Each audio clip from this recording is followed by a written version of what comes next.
Non, c'est Ralph Conde, comme nous tous connaissons déjà. Je dis à nous qu'à nous dans le studio. Et nous allons travailler sur beat. Donc, nous allons montrer nous aujourd'hui comment moi faire beat.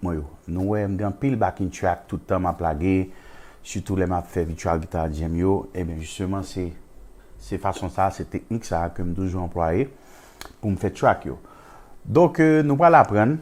Aujourd'hui, comment me faire track, nous allons voir j'en faire keyboard yo, après nous allons mettre basse, puis nous allons ajouter guitare. Donc, c'est même formule là. Donc, c'est pour qu'on séquence et wap ka qu'on exactement ça pour faire. Pas oublier ou sur Ralph Conde ou sur channel YouTube Ralph Conde et bien depuis qu'on y a ou même et subscribe sur pour abonner à channel là, OK? Abonner avec channel là très important pour arrêter en contact avec Ralph Conde. C'est seul gens nous arrêter connecté, OK? Donc sans plus tarder, on nous passer dans séquence nous pral Jean Wem t'a travailler sur beat ça, nous pral finir beat ça. Donc on va montrer nous comment moi et faire beat moi yo. On a regardé. OK, premier ça nous pral faire, nous pral mettre intro, OK? Nous pral faire intro là.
Dernier instrument, nous allons ajouter là, nous allons ajouter un pad, OK? Un pad qui pourra le bal un autre flavor en bas musique là, OK?